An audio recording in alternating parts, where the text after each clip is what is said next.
रासा international school की तरफ से आप सभी का इस वीडियो में स्वागत है। प्यारे बच्चों, आज हम पाठ 18 हिंदी साहित्य का, जिसका नाम है चुनौती हिमालय की, उसका अर्थ समझेंगे। तो चलिए शुरू करते हैं।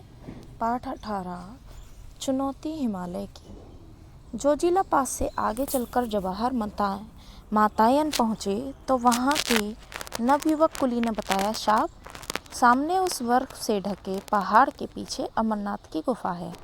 जोजिला के पास से आगे चलकर जब जवाहरलाल मातायन पहुँचे तो वहाँ एक युवक था जो कुली था। उसने ये बताया है कि बोले साहब, यहाँ पर सामने उस बर्फ से ढके पहाड़ के पीछे अमरनाथ की गुफा है।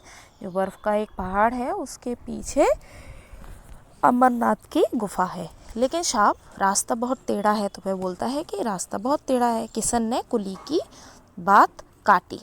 बहुत चढ़ाई है और साहब दूर भी है। तो जवाहरलाल पूछते हैं, कितना दूर है, कितनी दूर? तो साहब कुली ने उत्तर क्या दिया? 8 मील साहब। कुली ने उत्तर दिया 8 मील साहब। तो बस तब तो ज़रूर चलेंगे। जवाहर ने अपने चचेरे भाई की ओर प्रश्न सूचक दृष्टि डाली।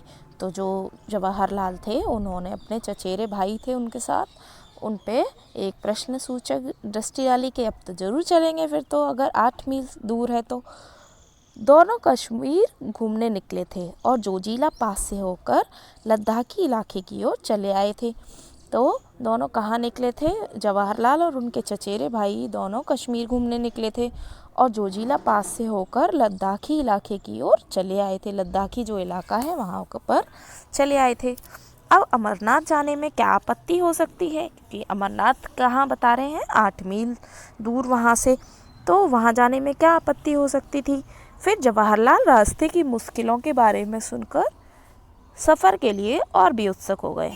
जब जवाहरलाल ने वहाँ उसकी मुश्किलें सुनी सफ़र की, कि वहाँ जाना कितना मुश्किल है, तो यह सुनकर वे और भी उत्सुक हो गए कि ऐसा होता है, ऐसा होता है। सफ़र के बारे में सुना तो वो और उत्सुक हो गए। कौन कौन चलेगा हमारे साथ? जवाहरलाल ने जानना चाहा। जवाहरलाल ने ये जानना चाहा कि अब कौन कौन चलेगा। किशन तुरंत जो है, किशन बोला, शाम मैं चलूँगा, भेड़े चराने वाली बेटी चली जाएगी। तो बोलते हैं तुरंत किशन ने क्या बोला? शाम मैं चलूँगा और भेड़े चराने वाली मेरी बेटी चली जाएगी। जो भेड़े चराती है मेरी बेटी वह चलेगी। अगले दिन सुबह तड़के तैयार होकर जवाहरलाल बाहर आ गए। तो अगले दिन दूसरे दिन सुबह तैयार होकर जवाहरलाल बाहर आ गए। आकाश की रात्रि की कालिमा एवं प्रातः की लालिमा फैलती जा रही थी। आकाश में जो रात्रि की जो कालिमा थी, कालापन था रात्रि का, और प्रातः की लालिमा थी, लाल जो जब सूरज निकलता है तो लालिमा होती है, तो वो फैलती जा रही थी। तिब्बती पठार का दृश्य निराला था। तो तिब्बती जो पठार था वहाँ उसका दृश्य कैसा था? बहुत निराला था। दूर दूर तक वनस्पति रहित उजाड़ चट्टानी इलाका दिखाई दे रहा था। और दूर दूर तक कैसा इलाका दिखाई दे रहा था? उजड़ा हुआ, बिल्कुल चट्टानी ही चट्टान दिखाई दे रही थी। उदास फीके बर्फ से ढके चट्टानी पहाड़ सुबह ही पहली किरणों को स्पर्श पाकर ताज की भांति चमक उठे। और जो उदास थे, फीके थे पर्वत, जो बर्फ से ढके चट्टानी पहाड़, सुबह ही की जब किरण मिलती थी उन्हें सूरज की, तो ऐसा लगता था कि मानो वह ताज की भांति चमक उठे हों। दूर से छोटे छोटे ग्लेशियर्स ऐसे लगते मानो स्वागत करने के लिए पास सरकते आ रहे हैं। और जो दूर ग्लेशियर्स थे वो ऐसे लगते थे कि वह हमारा स्वागत करने के लिए पास हमारे आते जा रहे हैं। सर्द हवा के झोंके हड्डियों तक ठंडक पहुंचा रहे थे। और जो सर्द हवा थी उसके जो झोंके थे वो ऐसा लगता था कि हमें ठंडक दे रहे हैं। जवाहर ने हथेलियां आपस में रगड़कर गर्म की और कमर में रस्सी लपेटकर चलने को तैयार हो गए। जवाहरलाल जो थे उन्होंने क्या किया, हथेलियां आपस में रगड़ की, क्योंकि ठंड हो गई, ठंड बर्फ थी वहाँ पर, तो उनके जो हाथ पैर थे वह जकड़ गए और हड्डियाँ जो थी वो ठंडक तक पहुँच चुकी थी, ठंड लग चुकी थी हड्डियों में भी। उन्होंने हथेलियाँ गर्म की आपस में और कमर में जो रस्सी लपेटकर आगे चलने लगे। हिमालय की दुर्गम पर्वतमाला मुंह उठाए चुनौती दे रही थी। जो हिमालय है उसकी जो पर्वतमाला है, पर्वत है हिमालय का पर्वत, वो ऐसा लग रहा था कि वह मुंह खोले हमें चुनौती दे रहा हो कि वह कैसे आएंगे यहाँ पर, देखते हैं जवाहर इस चुनौती को कैसे ना स्वीकार करते। तो वो इस चुनौती को स्वीकार करना चाहते थे कि मुझे तो वहाँ तक जाना है। भाई किशन और कूली सभी रस्सी के साथ जुड़े थे, और जो उसका भाई था किशन और कूली, और ये सभी एक ही रस्सी के साथ जुड़े थे। किशन गडेरिया अब गाइड बन गया। जो किशन था वह क्या था, भेड़ें चराता था, गडेरिया था, वह अब क्या बन चुका था, गाइड बन चुका था। वह बता रहा था कि ऐसे जाना है वैसे जाना है, वह रास्ता बता रहा था। बस 8 मील ही तो पार करने हैं। जोश में आकर जवाहरलाल चढ़ाई चढ़ने लगे। जवाहरलाल जो थे वह जोश में आ गए कि 8 मील ही तो चढ़ना है, तो वो चढ़ाई चढ़ने लगे। यूँ 8 मील की दूरी कोई बहुत नहीं होती, उसने बोलते जाते हैं और चढ़ते जाते हैं कि 8 मील की दूरी जो होती है वो बहुत दूर नहीं होता है, लेकिन इन पहाड़ी रास्तों को 8 कदम चलना दूभर हो गया। तो वो सोचते हैं कि 8 मील तो दूर नहीं है, लेकिन जो पहाड़ी इलाका है, पहाड़ी पे चढ़ना है, तो यहाँ तो 8 कदम चलना भी बहुत दूभर हो गया है, परेशान कर रहा है। एक एक डग भरने में कठिनाई हो रही है, एक एक कदम रखने में वहाँ कठिनाई हो रही थी। क्यों? क्योंकि रास्ता कैसा था, रास्ता बहुत ही वीरान था। पेड़ पौधे और हरियाली के अभाव में एक अजीब खालीपन सा महसूस हो रहा था। कहीं एक फूल दिख जाता तो आँखों को ठंडक मिल जाती, तो कहीं भी एक फूल मिल जाता था तो ऐसा लगता था कि आँखों को ठंडक मिल जाए, लेकिन ऐसा तो था ही नहीं, क्योंकि वहाँ जो पथरीली चट्टानें जो थी वह सफ़ेद बर्फ से ढकी हुई थी और वहाँ पर ठंडक ही ठंडक थी। फिर भी इस गहरे सन्नाटे में बहुत सुकून था, लेकिन बिल्कुल सन्नाटा तो था, लेकिन वहाँ पर बहुत सुकून लगता था। एक ओर सूं सूं करती बर्फीली हवा बदन को काटती, तो दूसरी ओर ताजगी और स्फूर्ति भी देती। एक और क्या होता था कि सूं सूं करती हुई बर्फ़ की हवा चलती थी जो बदन को बहुत तेज़ी से काटती थी, यानी ठंड लगती थी बहुत, और दूसरी ओर ताजगी और स्फूर्ति भी देती थी, क्योंकि ठंडी हवा क्या लगता है कि ठंडक देती है, ताजगी देती है, ऐसा लगता था। जवाहरलाल बढ़ते जा रहे थे, जवाहरलाल जो थे वह बढ़ते चले जा रहे थे। ज्यों ज्यों ऊपर चढ़ते गए त्यों त्यों सांस लेने में दिक्कत होने लगी। जैसे वे ऊपर बढ़ते चले वैसे ही सांस लेने में दिक्कत होने लगी, क्योंकि पहाड़ पे ऑक्सीजन की कमी होती है, तो वो जैसे जैसे ऊपर चढ़ते जाते थे वैसे वैसे सांस लेने में दिक्कत होती थी। एक कूली की नाक से खून बहने लगा। जो एक कूली था साथ में, उसकी नाक से क्या बहने लगा, खून बहने लगा। जल्द से जवाहरलाल ने उसका उपचार किया उसका, और खुद उन्हें भी कनपट्टी की नसों में तनाव महसूस हो रहा था, और जो जवाहर थे उनको भी अपनी कान के ऊपर कनपट्टी होती है, उसमें भी उनकी नसों में उन्हें भी तनाव महसूस हो रहा था। लगता था कि जैसे दिमाग में खून चढ़ गया हो।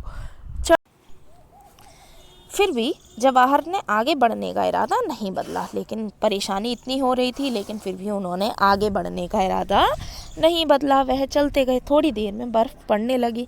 थोड़ी देर में क्या हुआ, बर्फ़ पड़ने लगी। फिसलन बढ़ गई। जब बर्फ़ पड़ती है तो फिसलन हो जाती है, चलना भी कठिन हो रहा था। एक तरफ थकान, ऊपर से सीधी चढ़ाई। अब थकान भी हो रही थी और ऊपर से सीधी चढ़ाई, अर्थात सीधे पहाड़ थे, बिल्कुल सीधा चढ़ना था, तो सीधा चढ़ने में बहुत परेशानी होती है। तभी सामने एक बर्फीला मैदान नज़र आया। तभी उन्होंने देखा कि सामने एक कैसा है, बर्फीला मैदान नज़र आया, और चारों ओर हिम शिखरों से घिरा वह मैदान देवताओं के मुकुट के समान लग रहा था। जैसे कैसा था वह बर्फीला मैदान नज़र आ रहा था, वह ऐसा लग रहा था कि चारों ओर से वह मैदान देवताओं के मुकुट के समान हो, ऐसा लग रहा था।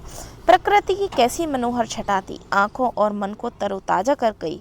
प्रकृति की कैसी मनोहर छटा थी, कितनी सुंदर घटा है, कितनी मनोहर छटा है जो आँखों को तरोताज़ा कर गई। प्रकृति कितनी सुंदर है जो आँखों को तरोताज़ा कर जाती है। बस एक झलक दिखाकर बर्फ़ के धुंधले में ओझल हो गई। और जो वो नज़र आई थी मुकुट, देवताओं जैसा मुकुट नज़र आया था, शिखर दिखाई दिया था, खाली मैदान दिखाई दिया था, वो एक झलक में बर्फ़ इतनी हो गई कि उसके धुंधलेपन में वह दिखाई ना दिया। दिन के 12 बजने वाले थे। दिन के कितने बजने वाले थे? 12 बजने वाले थे दिन के। सुबह 4 बजे से वे लोग लगातार चढ़ाई चढ़ रहे थे। सुबह 4 बजे से चढ़ रहे थे वे चढ़ाई, और दोपहर के 12 बजने वाले थे। शायद 16,000 फीट की ऊंचाई पर होंगे इस वक्त। कितनी फीट की ऊंचाई पर होंगे? 16,000 फीट की ऊंचाई पर होंगे इस वक्त। अमरनाथ से भी ऊपर की बात है ये। अमरनाथ से ऊपर 16,000 फीट ऊपर की बात है। पर अमरनाथ की गुफा का दूर दूर तक पता नहीं था, उधर दिख ही नहीं रही थी, पता ही नहीं चल रहा था कि यहाँ पर कहाँ है अमरनाथ की गुफा। इस पर भी जवाहरलाल की चाल में ना ढीलापन था ना बदन में सुस्ती। लेकिन वो ढीले नहीं पड़ रहे थे, ना उनके बदन में सुस्ती थी, क्योंकि उन्हें हिमालय जो चुनौती दे रहा था, हिमालय ने चुनौती जो दी थी, इसी वजह से वो ना ढीले पड़ रहे थे ना उनके बदन में सुस्ती थी। निर्गम पथ पार करने का उत्साह उन्हें आगे खींच रहा था। साहब लौट चलिए, वापस कैंप में पहुंचते पहुंचते दिन ढल जाएगा, एक कूली ने कहा। एक कूली ने क्या कहा? साहब लौट के चलिए, वापस जब हम कैंप पहुंचेंगे, पहुंचते पहुंचते वहाँ दिन ढल चुका होगा। लेकिन अभी तो अमरनाथ नहीं पहुँचे नहीं। जवाहरलाल ने लौटने का विचार पसंद नहीं आया। उन्होंने जैसे ही बोला कूली ने कि लौट चलते हैं, तो जवाहरलाल को ये विचार पसंद नहीं आया। उन्होंने क्या कहा कि अभी तो अमरनाथ भी नहीं पहुँचे, वह तो दूर बर्फ़ के उस मैदान के पार है। किशन बीच में बोल पड़ा कि वह जो दूर आपको बर्फ़ का मैदान दिख रहा है, उसके दूसरी तरफ है, पार है। चलो चलो, चढ़ाई तो पार कर ली, अब आधे मील का मैदान ही तो बाकी है, कहकर जवाहर ने थके हुए कूलियों को उत्साहित किया। तो फिर जवाहरलाल ने बोला कि थोड़ी दूर है, चलो चलो, आधा मील रह गया है जो मैदान है, वहाँ पर चलते हैं, चढ़ाई पार कर लेते हैं। इतनी चढ़ाई पार की है तो थोड़ा सा दूर और चलते हैं। सबको उत्साहित किया कुलियों को उन्होंने। सामने बर्फ़ का सपाट मैदान दिखाई दे रहा था। सामने क्या दिखाई दे रहा था? बर्फ़ का मैदान, सपाट समतल मैदान दिखाई दे रहा था। उसके पार दूसरी ओर से नीचे उतरकर गुफा तक पहुंचा जा सकता था। जैसे उससे दूसरी तरफ हम नीचे उतरेंगे तो क्या पहुंचा जा सकता था? गुफा की तरफ पहुंचा जा सकता था। जवाहरलाल फुर्ती से बढ़ते जा रहे थे जवाहरलाल फुर्ती से। दूर से मैदान जितना सपाट दिख रहा था, असलियत में उतना ही उबड़ खाबड़ था। दूर से दिख तो रहा था कि वह सपाट है, लेकिन पास में जाएंगे तब पता चलेगा उसकी असलियत क्या है। और वो जो सपाट मैदान दिख रहा था वह उबड़ खाबड़ था, बहुत ऊंचा नीचा था। ताज़ी बर्फ़ ने ऊंची नीची चट्टानों को एक पतली चादर से ढककर एक समान कर दिया था, और जो ताज़ी बर्फ़ गिरी हुई थी वो ऊंची नीची चट्टानों को एक पतली सी चादर से ढक दिया था। तो इसी वजह से वह एक समान लग रही थी। जब बर्फ़ गिरती है तो वो सभी जो धरती का भाग है वो कैसा हो जाता है? सपाट और समतल हो जाता है। गहरी खाइयाँ थीं, गड्ढे बर्फ़ में ढके हुए थे। वहाँ पर क्या था? असल में गहरी खाइयाँ थीं वहाँ पर, और गड्ढे बर्फ़ से ढके हुए थे, और गजब की फिसलन थी।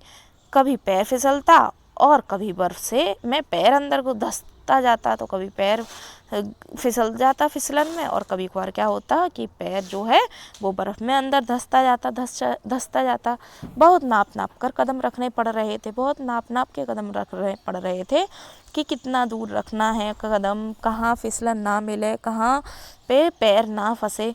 तभी जवाहरलाल ने देखा सामने एक गहरी खाई मुंह फाड़े निकलने के लिए तैयार थी। तभी उन जवाहरलाल ने क्या देखा कि एक गहरी खाई उन्हें नज़र आई, जो कि ऐसे लग रहा है जैसे कि वो हम लोगों को खाने के लिए, निगलने के लिए तैयार बैठी है।